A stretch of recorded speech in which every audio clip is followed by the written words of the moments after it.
Today, we return to share more of your own opinions with Ryozo-san.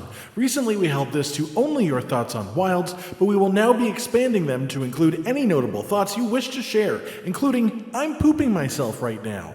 Ladies, gentlemen, and monsters of all ages, when it comes to the things that we love in this world, we all have our own opinions on them, of course, generally very strong ones, and one thing that unites anyone who considers themselves a part of the Monster Hunter community is, of course, their love of Monster Hunter. That said, the series has such grand departures, developments, evolutions even, that there are just groups of fans who only like this game or only like that game, or this one is their favorite, so they view others as simply being lesser, and that has bred a sort of hostility that is just completely unnecessary. So today we're going to sit down and spread some holiday joy, just poking fun at some comments that I think are either silly in nature, strange opinions in the first place, or just completely disrespectful ways to word something that could otherwise be considered reasonable, with of course a disclaimer that I don't hate or even dislike anyone that I am quoting from today. I just think, benefit of the doubt, they probably just said something weird one time, right? For the MH Wild celebration, my pals and I have been playing Monster Hunter Freedom Unite, 3U, GU, and 4U, since these are the biggest markers for what made Monster Hunter popular and thrive.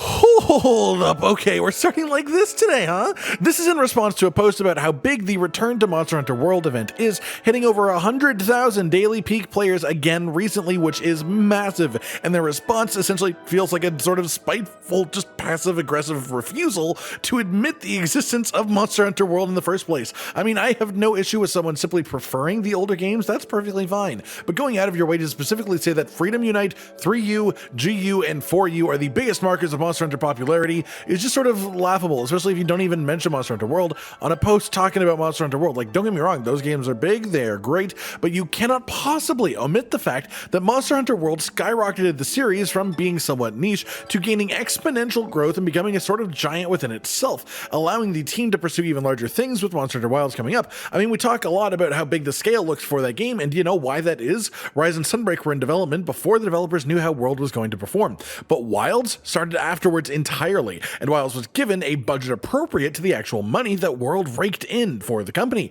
I just can't believe the audacity of this statement really in the first place. The new world shouldn't have any old monsters, like none at all. Neither Aptonoths, nor Rathalos, nor Rathian. Okay, alright, this isn't actually insane at all. This is something that I've talked about before myself, but the idea is that the New World is like a separate continent, right? So it wouldn't be unusual to have a whole different host of native species in this land with very little overlap with the Old World. However, the way that I would augment this idea is having things like subspecies specific to World exist. Like, let's say a purple Rathalos exists in this new continent, just because you could argue that these subspecies are the native species of Rathalos for the area, and that's why we've never seen them before anywhere else, but also letting them do something similar to how they treated Velstrax and Rise, bringing him in as a variant without his base version, so it's not just new and fresh for the people who have never seen him before, but it also makes it more special for the veteran hunters as well. I love the idea of a Monster Hunter game with just no full returning monsters, all efforts put into brand new ones or at least variations of returning creatures, but the reality of that is probably very unlikely at any given point, let's be real. I would not call Sunbreak a massive expansion, LOL. It added a similar number of monsters to the base game, multiple custom environments and maps, a ton of story, a ton of equipment, new skills, and essentially like most Monster Hunter expansions, it just about doubled the content of the base game itself. So yes, massive is absolutely a correct word to use to describe the size of Sunbreak. I always find this extremely weird of an argument for people to make. In relation to Monster Hunter World though, my hot take is the weapon designs being dog ass made most people think that the monsters are worse. Plus some monsters are just not emphasized in the story, like Great Juros, who I think is heavily underrated. This is actually a pretty solid take. I do think that people often associate equipment designs with monster quality, which is a bit odd to me, but the second part is especially important here. Things like Great Juros being introduced super late into low rank, so he's not a real threat at the time, is odd, and even more abstract than that is the choice to introduce Dodo Gamma a good chunk into high rank. I mean, I love Dodo Gamma. He is such a beautiful creature, but he is also introduced at such a strange point in the story and game progression compared to his actual monster tier, it's sort of in his difficulty, really. And so it just sort of puts him in this weird spot where his design is extremely memorable and beloved, but most people just don't have any real memories of the fight itself because he simply wasn't placed in a position within the roster to succeed on that side of things. It helped make the environments feel more real to do this and have these lower tier creatures in every map, and it was always nice to have a scaling tier of monsters within each map and area in general, but it did seem to have a bit of an adverse effect on some people's feelings towards those individual monsters that were placed a bit weirdly in the scaling of the game itself. I'm pooping myself right now. Please put Prowlers in Wilds. Okay, this one's just downright hilarious. I mean, what a way to express yourself as a human being, and honestly, a totally fine request as well. I mean, Prowler mode is fun, almost like a 15th weapon, but almost like as a whole minigame of its own. And well, considering the whole bird with a gun thing, what if one of the playstyles in Wilds is just to play as a new bird mount, which is in itself a new weapon like Prowler? You could have it wield bowguns, or you could even just have it fight with its claws and agile movement ability, essentially bringing back the spirit of Prowler mode, but trying it actually bringing it into the new creatures that we have here instead.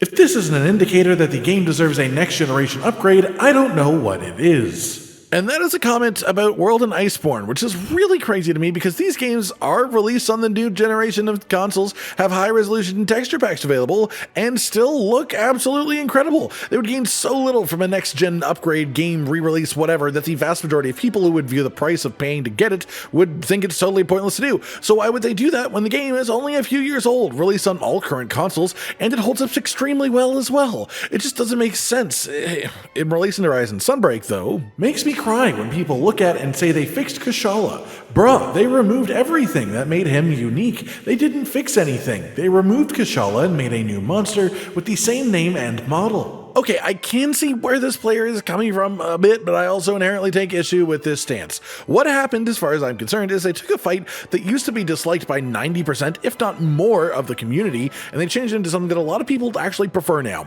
I can see disagreeing because it rewrites the concepts of what his abilities actually functioned as, but my opinion is that they are simply a different interpretation of the same base lore, and that is an important thing to keep in mind in Monster Hunter. Gameplay will never perfectly represent the lore of the monsters, or else every Elder Dragon would kill hundreds of people during your fight with it. So essentially the movesets in combat are just lesser interpretations of what their lore is, and I view new Kushala's moveset as a different version of these same lore concepts, and one that is significantly more enjoyable to actually interact with as a player as well. For Monster Hunter Wilds, will the game be as easy as Rise and World, or would we get like Monster Hunter 4U difficulty back and G rank? Maybe add a difficulty selection on quests so you can get easy newbies, normal for general people, and HC or G difficulty for old hunters, and old frontier hunters specifically. Okay, the way this account phrases things almost feels like satire sometimes, except that I can feel a sort of a genuine want for what they're saying. It feels like it's too good, too realistic to actually be satire. Rise and World are absolutely difficult in their own ways, and I would for sure argue that Fatalis and Iceborne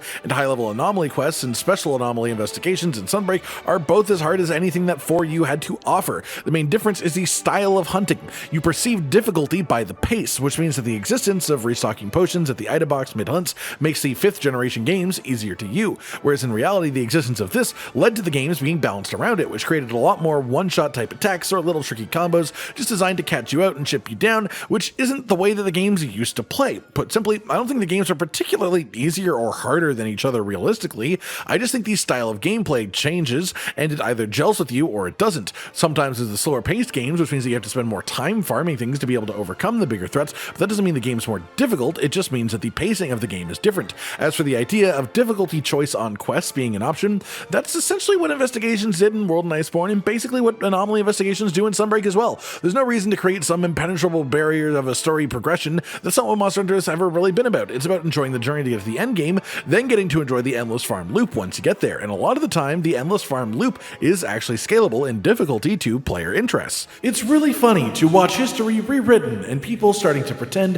that World was somehow a slow and deliberate Monster Hunter game. LOL. Okay, this is just an interesting position to see taken here, mostly because I wouldn't consider this being history rewritten at all. World was the fastest that Monster Hunter had ever been when it was released. Everyone always said World was faster than the old games. That's not taking anything back, and I've not seen anyone try to say otherwise. But now that Rise and Sunbreak exist after the fact, they are clearly far and away faster paced than World and Iceborne were. That isn't history being rewritten, that is continued updating of history, because that's how history works, and comparisons changing as a result of this. World and Iceborne are still fast-paced Monster Hunter games in the grand scheme of things, but they are definitely nowhere close to as fast as Sunbreak, and you have to consider your actions a little bit more deliberately in those games, with less reliance on counters, on parries, on the wirefall mechanic getting you out of trouble with iframes even when you stand up early, and of course just like the item box being balanced around in World and Iceborne, later Rise and Sunbreak additional monsters are balanced around things like wirefall too, which instantly makes the game faster paced as a result, because there are monsters built to mess up your wirefall timing forcing you to engage with things even while you're on the floor, which is a time that you used to be able to just take a short breather in previous games,